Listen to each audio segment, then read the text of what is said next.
الحمد لله وكفى والصلاة والسلام على عباده الذين اصطفى خصوصا على أفضلهم وخاتم النبيين محمد الأمين وعلى آله وصحبه أجمعين وبعد. Assalamu alaikum wa rahmatullahi wa barakatuh to all of you here at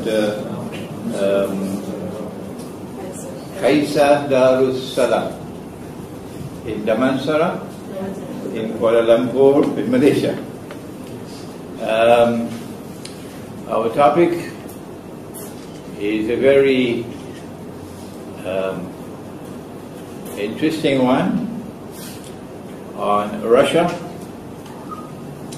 NATO, the North Atlantic Treaty Organization, Syria, and the Malhama in Akhir zaman. So you need politics, you need some knowledge of international affairs, and you need eschatology, which is Akhir zaman, Islamic eschatology. You need to be able to apply the Quran and the Hadith to the events which are unfolding in the world. That is not always an easy task. So let us begin. I hope you will excuse me, those of you who have heard me already. Just be patient because there are others who have not heard it. On methodology. Because there are those who will rush to say, we differ with Imran Hosein when I explain the Quran.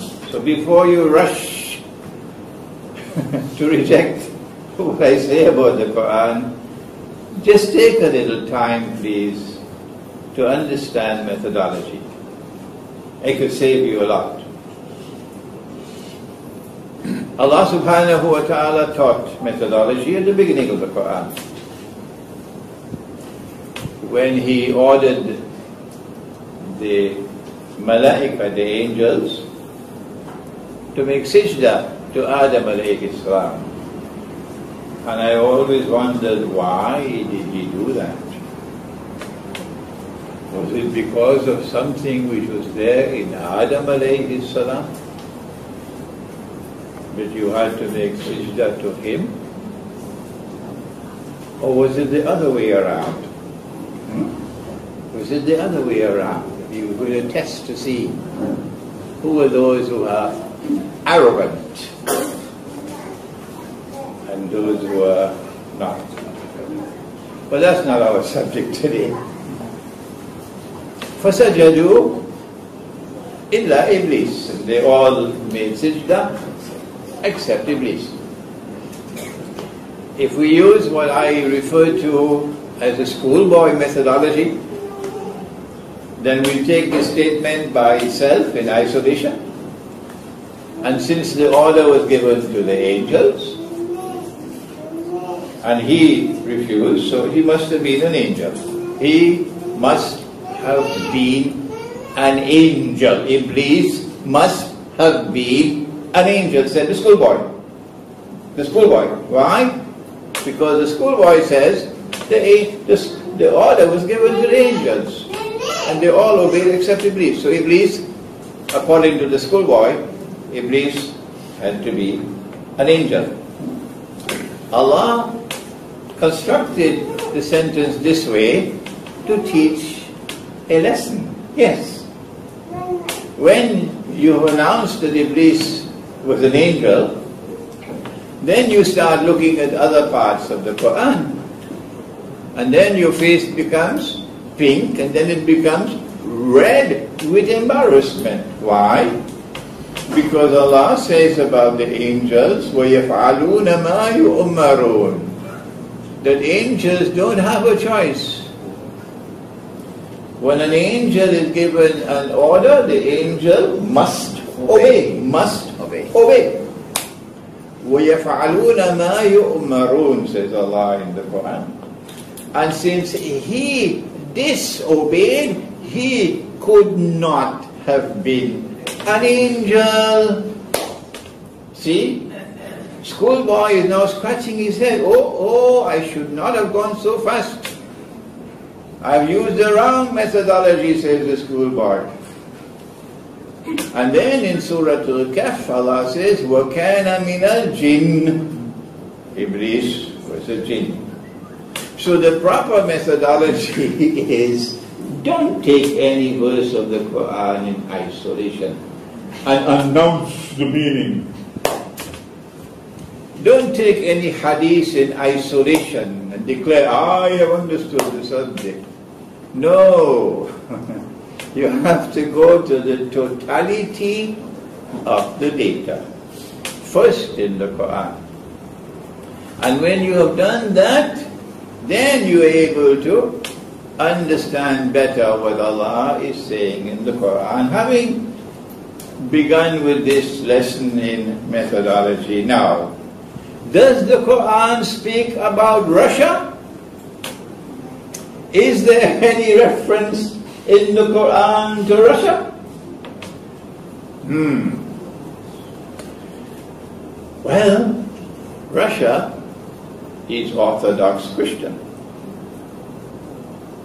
All of Russia is Orthodox Christian. So now the question is there any reference in the Quran to Orthodox Christianity? Orthodox Christianity is different from the Western Christianity.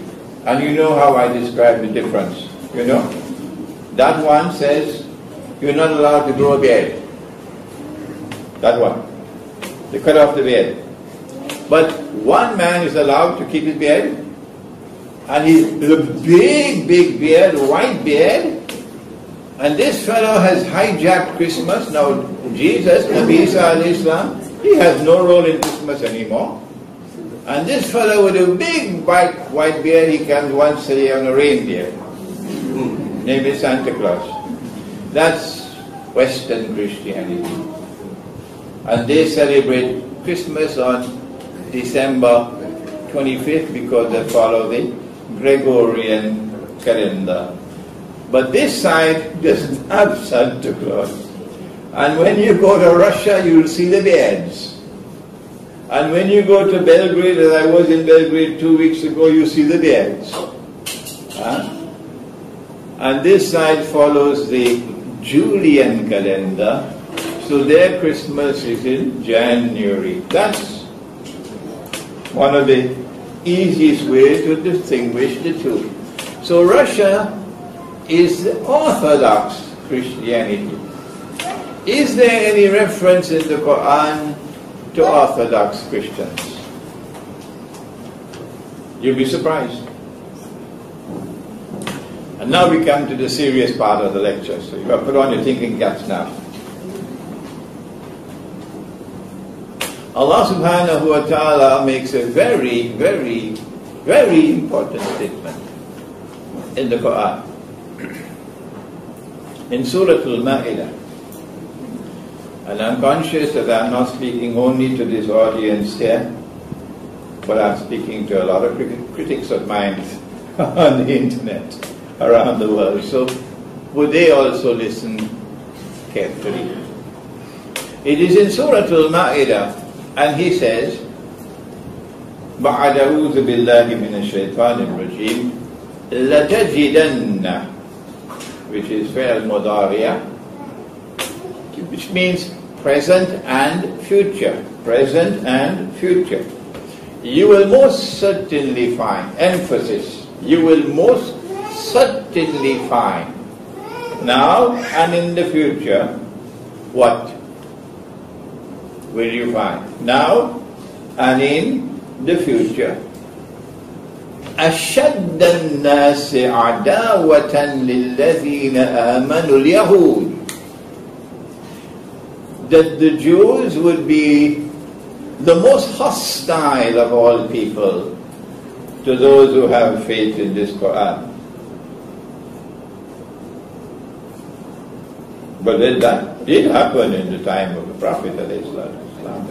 Oh yes, the Jews were the most hostile. وَالَّذِينَ أَشْرَكُوا. And in addition to the Jews, there were another people who were also the most hostile of all to the Muslims. And those were the people who were in shirk, the kuffar of Mecca. They had hostility and enmity and hatred easing out of their heads. They were so hostile. So this came to pass at that time.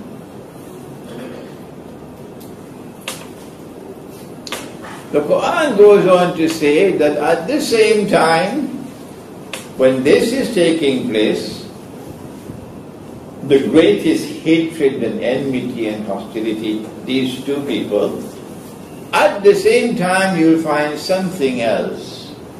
Now and in the future. What? وَلَتَجِدَنَّ. And you will most certainly find now and in the future أَقْرَبَهُمْ مَوَدَّةً لِلَّذِينَ آمَنُوا الَّذِينَ قَالُوا إِنَّا نَصَارَى. That you will most certainly find now and in the future that those who will be closest in love and affection for you Muslims would be a people who say, we are Christians. Now, nothing happens in the Quran by accident. Allah did not say, He did not say that you will most certainly find those who will be closest in love and affection to you would be Christians. He didn't say that. What did He say? He said, you will most certainly find those who will be closest in love and affection for you would be a people who say, we are Christians. Notice the language. Be careful. Nothing happens in this Quran by accident. The manner in which this statement is made is very important. ذلك بأن منهم القسيسين والرهبان وأنهم لا يستكبرون. And the reason why you will find these people to be closest in love and affection for you at the time when they have the greatest hatred and hostility for you is because they have priests amongst them. Authentic priesthood. The institution of the priesthood has been preserved amongst them. And they have monasticism, the monastery and the monks. And the institution of monasticism has been Rahbaniyya, has been preserved amongst them. وَأَنَّهُمْ لَا يَسْتَكْبِرُونَ. And they are not an arrogant people. They are not an arrogant people. Arrogance? Oh yes, we have a story by which we can know what is arrogance. Because he said, I am not going to bow and make sajda. No, sir. So Allah asked him, why not? When I ordered you to make sajda, why did you not make sajda, Iblis? And his reply was, I was created superior. My birthright is superiority. I am superior to him. I am white, he is black, so I am superior. I am rich, he is poor, so I am superior. I am tall, he is short, so I am superior. I am Malay, he is Indian, so I am superior. Shall I continue? Or should I stop now? That's arrogance. Anyone who believes that he is superior to another by virtue of birthright is arrogant. And when you are arrogant, out of Jannah. Get out. There is no place for arrogance in Jannah. So we know a thing or two about arrogance. And they are not an arrogant people. So now the question arises, who are these Christians? Who are these Christians? Schoolboy. The schoolboy says Allah is referring to all Christians. So Even George Bush and company in Washington, and Obama, and Holland, and all these fellows in Germany and France, they have all become closest in love and affection for you Muslims, says the schoolboy. Because, you know, the schoolboy is not following proper methodology. Proper methodology. If he was following proper methodology, he would see, no, that Christianity out there, the institution of the priesthood is falling apart. Many priests are in jail, and many others are not in jail because the Pope will not reveal the information. They make a deal. The institution of priesthood is losing its respect. People losing respect for the priests in the Western world. No. So many priests are pedophiles. And monasticism is no longer there, it's gone in the Western Christian world. The monastery is now, yes, McDonald's hamburgers and Pizza Hut. That's what the monastery, and a bingo hall. But on this side, the Orthodox Christian world, the institution of the priesthood has survived. The priest still has a status of high esteem and respect in the society. The priest still plays a significant role in the affairs of the society. And monasticism is still alive. The monasteries are held in great respect and very great love in that part of the world. Monasticism is still there. The schoolboy should have asked himself, can Allah be referring to these Christians as a people who are not arrogant? Western Christianity, which says of itself that we are a people who have been created by Allah, superior to the rest of the world. And we had to send our armies all over the world, including Malaya, and colonize the rest of the world in order to civilize them. Yeah? We had to civilize mankind. This is our mission in the world. This is arrogance. And we expect all of mankind to copy our way of life and become carbon copies of ourselves. So when we shave off the beard, then the sensible and intelligent and cultured and civilized thing for a Malay to do is shave off his beard, and a Pakistani to do is to shave off his beard, and an Arab to do is to shave off his beard. Yeah? And when our women take off the head covering, the civilized thing to do is to take off your head covering. So it's banned in France. That's arrogance. Oh yes, that's arrogance. So Allah could not be speaking about the Western Christian and tell that to the schoolboy. But something more. This side of the world, the Orthodox Christian world, they never had an agenda of ruling the world. No. Never. They don't have their military bases all over the world, 600-700 military bases all over the world. They don't control every single naval port in the world. No. They don't have an agenda of ruling, establishing their political dominion and military dominion over all of mankind. No! The Orthodox Christians don't have that arrogance. But these do have it. But that's not all. When Allah said, you will most certainly find those who are closest in love and affection for you to be a people who say, we are Christians. What does it mean? Answer, These are a people who would proudly identify themselves as Christians. Proudly identify themselves as Christians. We are Christians. Their primary loyalty is to Christianity. That is the implication. Qalu inna Nazar. Who are those Christians today? Not Western Christianity, where you have been secularized.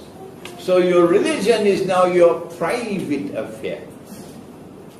As for when you go home and for Sunday morning in the church, the rest of the time, the state is in control. So we are Americans. We are French. We are Germans. Not we are Christians. So this is the way Allah is helping the schoolboy to recognize, to eliminate this part of the Christian world. That these are not the ones that Allah is speaking about. Then who are those who He's speaking about? This side of the Christian world looks very much to be the people Allah is referring to. Are you going to contradict the Quran because of blood-stained history for 600-700 years? Is that your methodology? That history can contradict the Quran? I think they got homework to do in Bosnia. They got homework to do in Albania, and in Kosovo, and in Macedonia, and in Montenegro, and in Serbia. You got homework to do. You cannot use history to contradict the Quran. The Quran is the word of Allah. It is the Quran which has to be used to interpret history.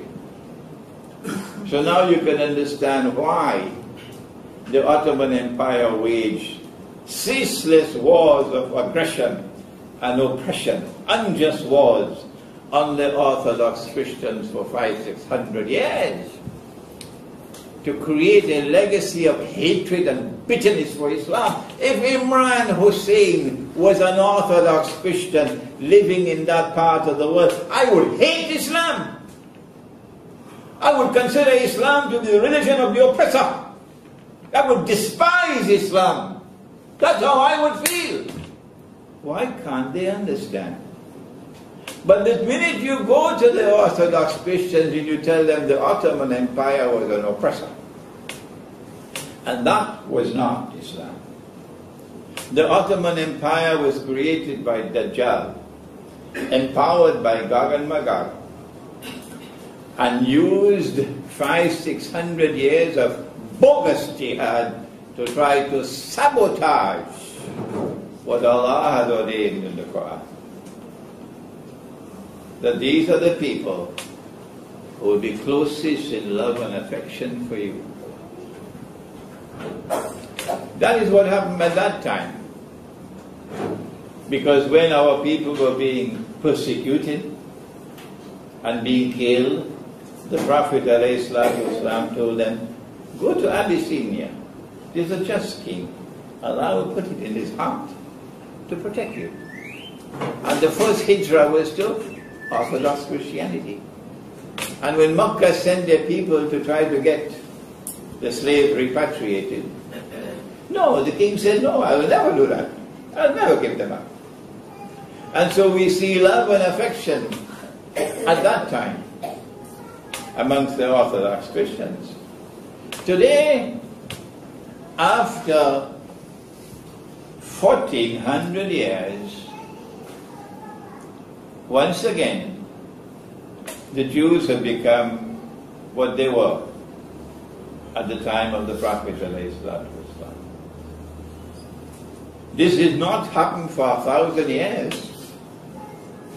For more than 1,000 years, the Jews lived amongst us Muslims in peace and in mutual respect. Oh yes. It is only after the Zionist movement was established in 1897, only then that we now see the Jews re-emerging to be what they were at that time, the people who have the greatest hatred and enmity and hostility for Islam. And of course, tell the schoolboy for me, Allah is not speaking about all Jews. No, there are Jews who stand up to the oppressor. But Israel today is the greatest oppressor state in the world. Worse even than the United States. That's terrible. And at the same time that Israel and the Jews have become the greatest oppressors, hatred and enmity for Islam at this time, so to another people who are built on shirk, they are also displaying the same hatred and enmity and hostility. Who are they? It is modern, those who control power in modern Western civilization. They're waging war on Islam and they call it war on terror. They're waging war on Islam and they call it war on terror. So at the same time that this is happening, the Quran is saying that you will find a Christian people who will now become closest in love and affection for you. This is your book speaking, the Quran. This is the proper, correct methodology which is being used to explain the Quran. If I am wrong, you must tell me what is right. You cannot simply say that Imran is wrong without saying what is right. I went to Moscow 2 years ago, after the Ottoman Empire had waged endless wars, unjust wars, jihad against Russia. And the Tatar in Crimea were slave raiders, enslaving the Russians and selling them as slaves for hundreds of years. And the Russians hated Islam for that. And had I been a Russian, I would also hate Islam for that. But lo and behold, when I went to Russia 2 years ago, and they knew my profile, that I denounced the Ottoman Empire for what they did. I denounced their taking the Hagia Sophia Cathedral and converting it into a masjid. I said it was disgraceful, it was shameful, it was manifestly sinful, and the news reached Russia. And so many other things I said, and they were pleased. And when I reached there, I found them to be a people showing respect for me, and more than that, showing affection for me, and showing respect for Islam. This is what I found in Russia. And 3 weeks ago, I went to the capital city of the Balkans, which is Belgrade, Serbia. And there was hatred for Islam to such an extent because the Ottoman Empire ruled over Belgrade for 400 years. 400 years. So when the Ottomans were removed, they destroyed every masjid that there was in Belgrade and left only one masjid standing. Up to now, there's only one masjid in Belgrade. All the rest are destroyed because of the hatred for Islam. But when they heard of my profile and what I said about the Ottoman Empire, what I said about Hagia Sophia, look at what happened when I arrived in Belgrade. About 3 weeks ago. I was invited by the Serbian Academy of Science and Arts, which is one of the very prestigious organizations in Belgrade. And they wanted me to speak on Islamic banking. But when they heard about my book on Islam and the future of the money, they changed the topic. They said, speak on this one. And I went there and there was a distinguished gathering. If I had known who these people were, I'd have got maybe some cold feet. But I didn't know who they were. Afterwards, I was told this man is from the central bank. This one is a former foreign minister.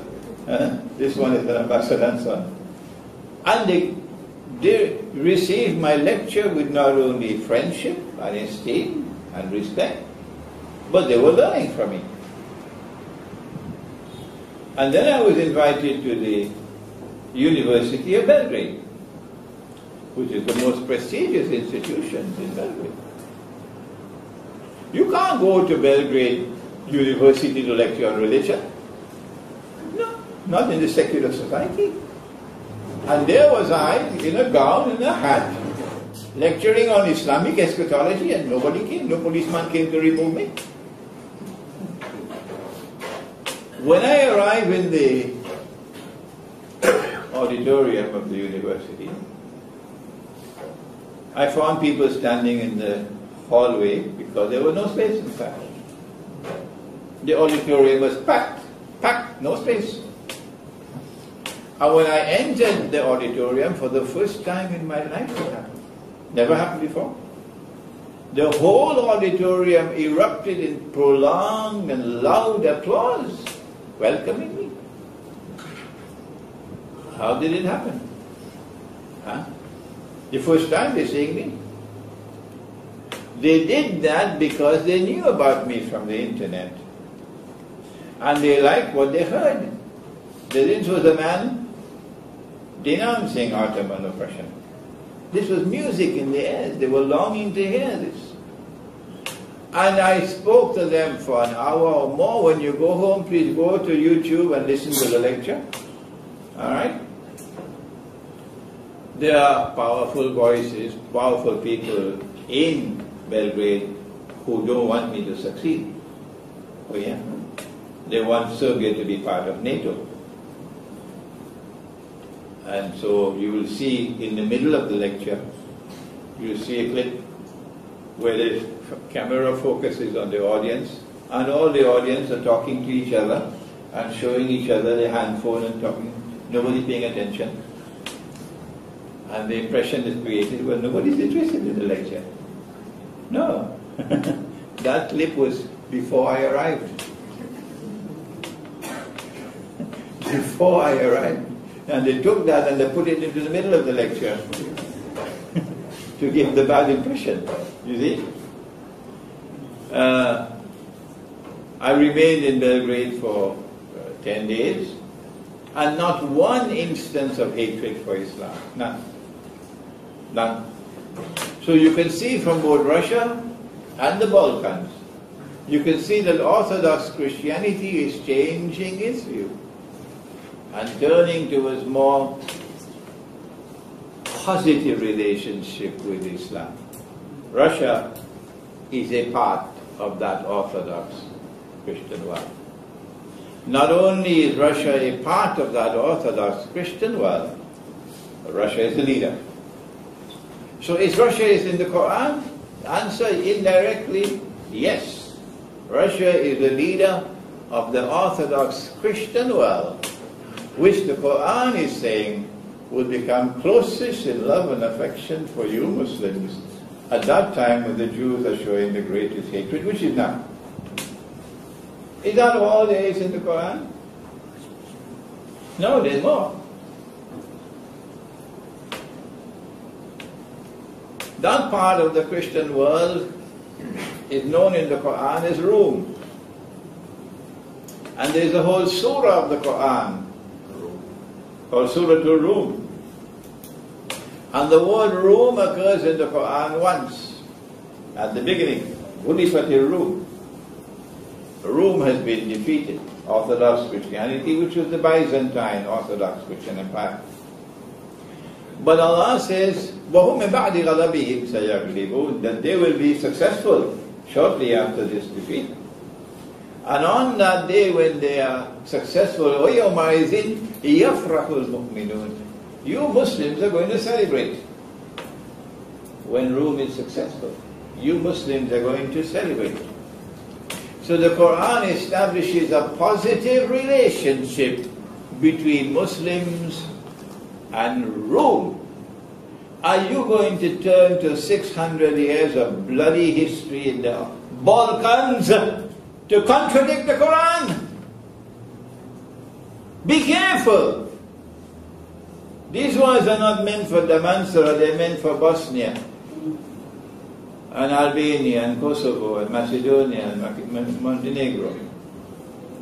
You cannot take 600-700 years of bloody history to try to contradict the Quran. Your primary loyalty is to the Quran. Your primary guidance comes from the Quran. So use the Quran to seek to understand history. Don't try to contradict the Quran. So the Quran has established a positive relationship between Muslims and Orthodox Christians. Is that all the days in the Quran? No, there's more. There's more. The Jews responded and said, when the pagan Arabs sent a delegation to ask them, how can we tell whether this man, sallallahu alayhi wa sallam, is indeed a prophet, as he said he's a prophet? They said, ask him these three questions, which only a prophet can answer. In my book, Surah Al-Kahf, about an age at the back, deals with those three questions. One of the questions was, ask him about the great traveler who traveled to the two ends of the world. But when Allah answered the question, He first repeated the question and then He answered it. وَيَسْأَلُونَكَ عَنْ ذِي الْقَرْنَيْنِ. And they questioned thee, O Muhammad alayhi salatu wasalam, about Dhul Qarnayn, a great traveler who traveled to the two ends of the world.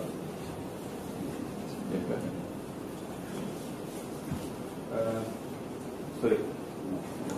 The car plate number WEX 8982 belongs to any one of you, and DBX 2148. Please move your car to the other side.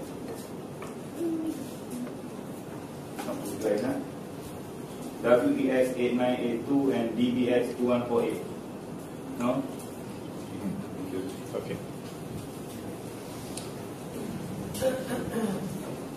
The great traveler who traveled to the two ends of the world is Dhul Qarnayn. Dhul Qarnayn means the one who possesses two qarns. That's not his name. His name is not Dhul Qarnayn.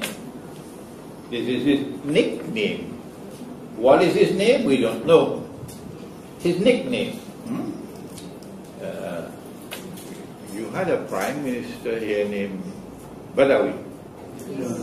And I saw in the newspaper Pala. Nickname. Good nickname. So, nickname. What is his name? We don't know. But he's one who possesses two qarns. Qarn can mean horn, and qarn can mean age. But every time Allah uses the word qarn in the Quran, He always uses it to mean age, and He's never used it to mean horn. So clearly, we are good foundation when we say Dhul Qarnayn will be someone who impacts on two ages. Two ages. And then Allah describes the first journey to the setting of the sun and the second journey to the rising of the sun. But He doesn't stop there. No. The Jews wanted to know whether He knew about the third journey. That's the question. And Allah answered. The third journey took Him to Gog and Magog, which is a big sign of Akhirul Zaman. Only a prophet would know about Gog and Magog. So the first age, when Dhul Qarnayn traveled to the setting of the sun, refers to a period of time before Gog and Magog were released into the world. And the second age refers to a time after Gog and Magog are released into the world. Two ages. Someone, we don't know his name, we do not know his name. Someone who is endowed by Allah with power. That much we know. And secondly, his power rests on the foundations of faith. Schoolboy was said the only one who has faith is a Muslim. So those who came before Islam don't have faith. No, schoolboy, keep quiet. The story of Zulkarnain is from that time before Gog and Magog are released into the world. Okay? How are you going to use your power? He travels to the setting of the sun.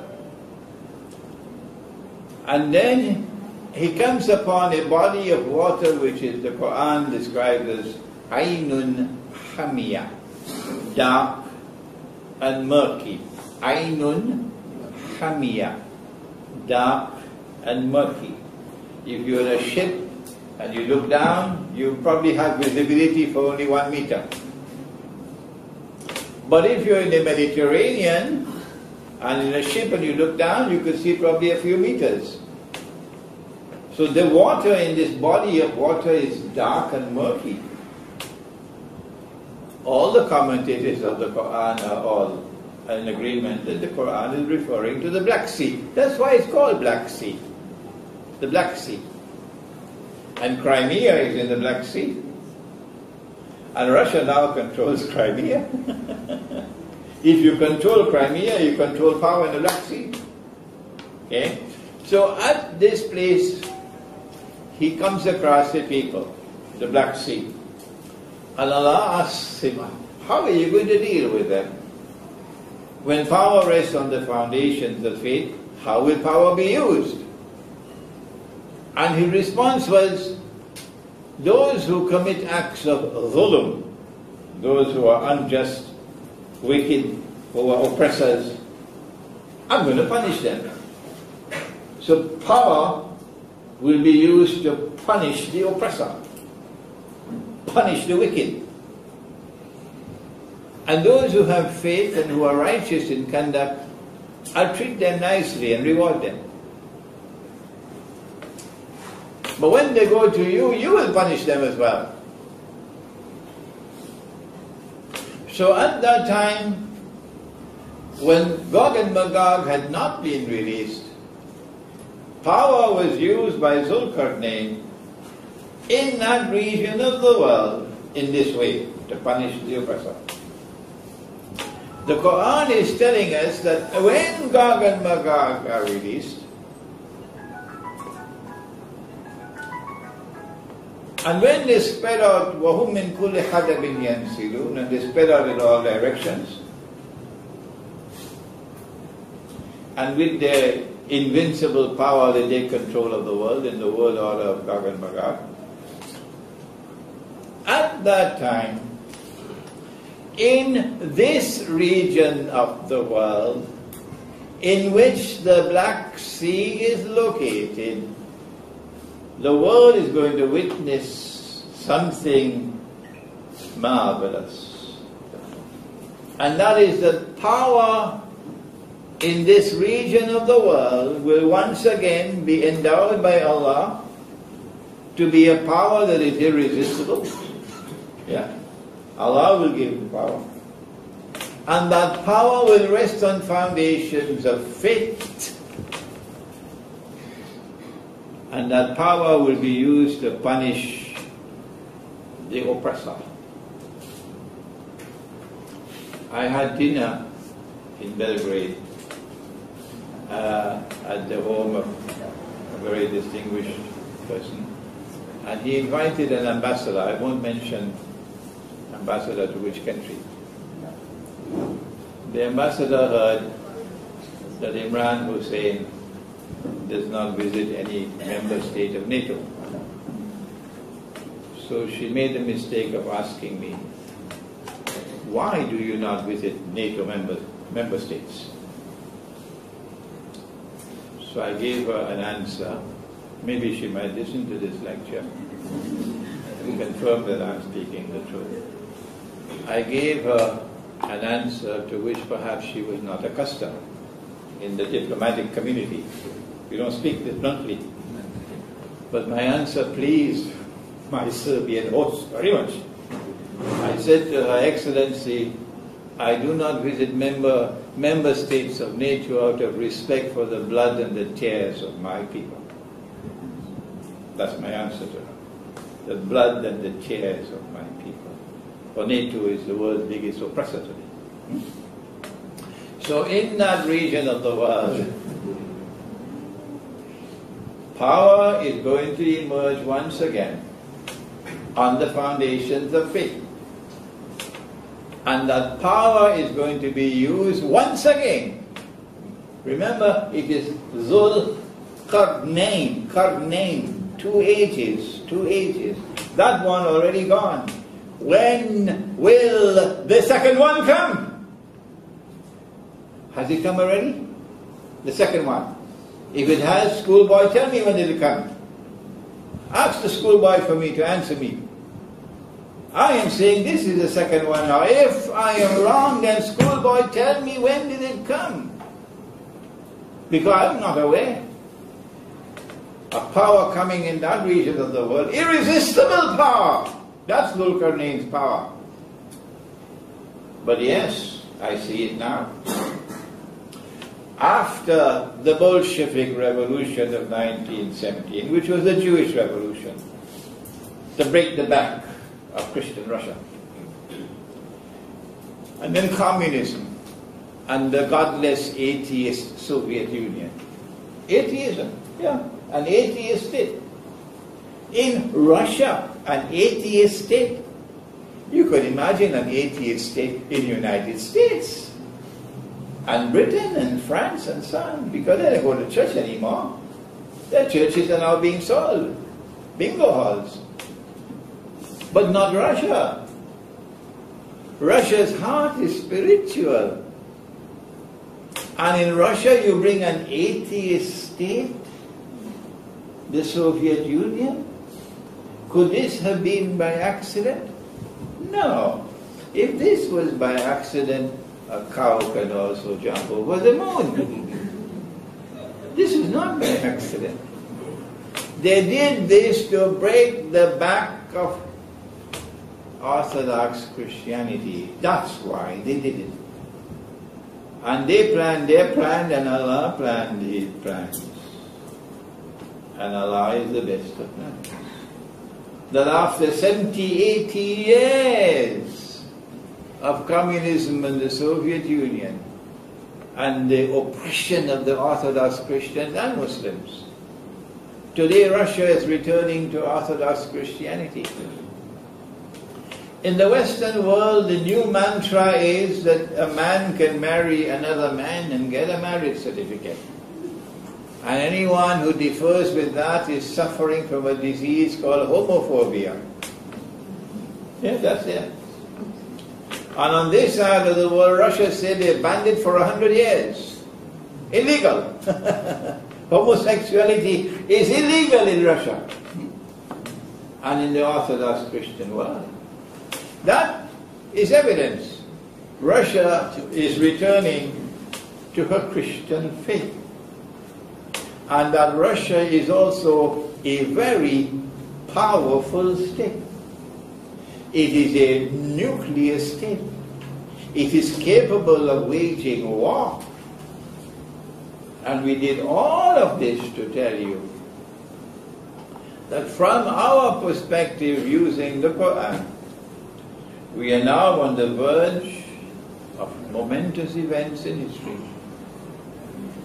when power is going to be used one more time in the region of the Black Sea, in which Crimea is located, to teach the oppressor a lesson that he will never forget, to punish the oppressor, and to reward those who have faith and who are righteous in conduct.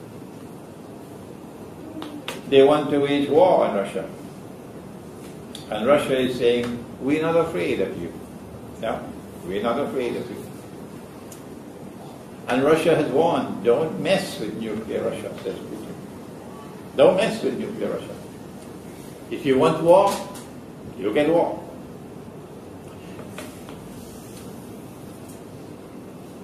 Russia has just intervened in Syria. We don't have the time to go to the Arab Spring. We don't have time to go to Libya. So we've got to cut out that to come to Syria. For 1 year, NATO has been waging war, aerial war, on ISIS, the Islamic State. The Islamic State, which receives its weapons and receives its money from the CIA and from Turkey, which is a NATO member state, and is therefore waging what would be called a CIA jihad, but I prefer to give it a more colorful name. I call it a Yankee jihad. This Islamic State. And they are dropping bombs on them for 1 year now. 1 year now, NATO, the biggest, largest, most powerful military force in the whole world, is waging war on ISIS for 1 year now. And for 1 year, ISIS is becoming stronger and stronger. So NATO, who are you fooling? Huh? Do you think us to be donkeys? So Putin waited for 1 year. And then he did two things. He got an official request from the Syrian government for assistance. The government of Syria is calling on us for assistance. And he went to the Russian parliament, and the Russian parliament gave him authority to respond and accept and to intervene. They didn't do that. Britain didn't do that. France didn't do that. And so Russia entered through the front door. They entered through the back door. And the Russian Air Force has been waging strikes for 3 weeks now. And in 3 weeks, Russia has already achieved more than NATO could have achieved in 1 year. So who are you fooling? Who are you fooling? They cannot allow Russia to destroy ISIS. No. Number one, because ISIS is their baby. They created ISIS. And they have plans for ISIS. They want to send Saudi Arabia into the garbage bin, and they want ISIS to take over from Saudi Arabia. So ISIS must park itself in Mecca and Medina with a new Khilafat, you know, the Yankee Khilafat. And ISIS must control the Hajj and so on. And all the donkeys in the world of Islam will accept that. All the donkeys in the world of Islam will accept that.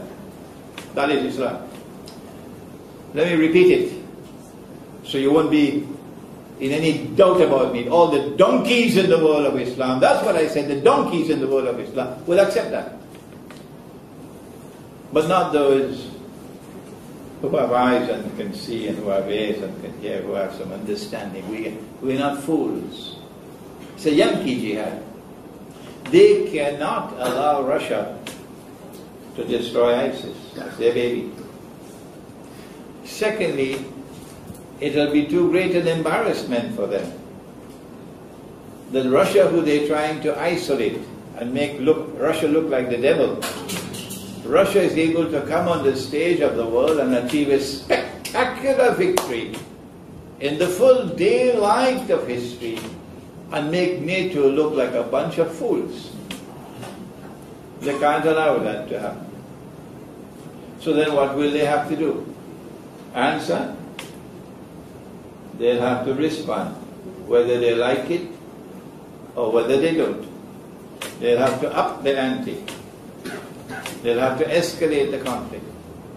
They'll have to find some excuse to intervene militarily to respond to the Russian intervention. And when they up the ante, Russia will come back and up the ante again. Because Russia is saying, we're not afraid of you. So where is this going to lead to? Answer? The Prophet ﷺ spoke about the Malhama. And he identified where the Malhama will take place. In that region of the world between Damascus and Turkey. That's where it's going to take place. And that's where the parties are already in place. I don't think Russia wants nuclear war. I don't think the American armed forces want nuclear war. No. America much prefers to wage war in Libya, because you can wage war in Libya and go home and have dinner. But not Russia. Nuclear war means that they will use every single nuclear weapon that they have. It will be all-out war to the finish. And nuclear weapons don't destroy so many buildings as they destroy people. So there's going to be a war in which most of those who are fighting will be killed. You think the American armed forces want such a war? How many will be killed in this war that's coming? Has our Prophet spoken about it? Yes, he has. Tell the schoolboy for me. The Prophet has spoken about a war in which 99 out of every 100 will be killed. It's there in Sahih Bukhari. And if you go to YouTube and look at my lectures on Islam, the petrodollar and Russia's tryst with destiny, you'll see my analysis of that hadith. 99 out of every 100 will be killed. Can't be conventional warfare. No. Conventional warfare don't kill so many people. But nuclear weapons do. Nuclear weapon kills people. Yeah. So it looks very much as though it has to be a nuclear war in order for 99 out of every 100 to be killed. If you say to me that there are no nuclear weapons in the world, by all means you can keep on offering your viewpoint and try to get mankind to accept your viewpoint. But don't try to silence me. That's not fair. I don't stop you from giving your viewpoint. Why should you stop me ramming your views down my throat? No. No, that's not the way. If you say there are no nuclear weapons, there will be no nuclear war, by all means, certainly, do please offer your viewpoint and give the proof to support your viewpoint. Do it in a respectable way and let the people decide. Don't try to stop me and stampede me and silence me. That is not the right way. So yes, I'm saying that it is now inevitable that nuclear war is coming. We cannot avoid it. Not because Russia wants nuclear war. Not because NATO wants nuclear war. None of them want nuclear war. But because somebody else wants nuclear war. Who is the somebody else? Somebody else is someone who wants to succeed the United States as the next ruling state in the world. The Judeo-Christian Zionist Alliance knows it. They want Israel to replace the United States as the next ruling state in the world. So that in the same way that Pax Americana replaced Pax Britannica, you have read Jerusalem in the Quran, haven't you? If you don't know English, we have it in Bahasa outside now. Okay? In the same way that Pax Americana replaced Pax Britannica, so too Pax Judaica will replace Pax Americana. The US dollar is now in irreversible decline. The United States as a world power is now in irreversible decline. And Putin knows that. And Israel is preparing to replace the United States. But Israel is small, and the world is big. How can Israel rule the world? Yes, we can understand the United States. But how can Israel rule the world? Answer, either Israel has to become much bigger, or the world has to become much smaller. Which will it be? That's why they want nuclear war. That's why they want nuclear war. So that the world will become much smaller. My opinion, I can be wrong, my opinion is that you can't live in North America after nuclear war. It won't be habitable. Or Europe, no. Those will be wasteland. My opinion is that what is left of the world after the nuclear war would be a world that is small enough for Israel to manage. And therefore, we see a passage now from Russia to NATO, to Syria, to the Malhama, to Akhirul Zaman. And you know what happens after Israel takes over from the United States? The Dajjal's day like a week will begin. And when the week is ended, then the Dajjal will appear in human form. You also know that after the Malhama there's going to be another very important event. What is that? The conquest of Istanbul, huh? Oh, not Istanbul. The conquest of Constantinople will take place after the Malhama. Tell that to the people of Turkey for me, because they've been so brainwashed by 500-600 years of Ottoman garbage that they believe that Sultan Muhammad Fatih is the one who conquered Constantinople and fulfilled the prophecy of Prophet Muhammad alayhi salatu. Wrong, wrong, wrong. The conquest of Constantinople will take place after the Malhama. When that conquest of Constantinople takes place, the Bosphorus will be free of NATO, and the Russian Navy will then be able to pass through the Bosphorus into the Mediterranean, and that is a part and parcel of the effort which is going to liberate the Holy Land. When Nabi Isa alayhi salam comes, and Imam al-Mahdi comes, and the truth will triumph over all rivals, and justice will triumph over injustice and oppression. And with that, I thank you for your kind attention. ربنا تقبل منا إنك أنت السميع العليم وتب علينا يا مولانا إنك أنت التواب الرحيم برحمتك يا أرحم الراحمين. آمين.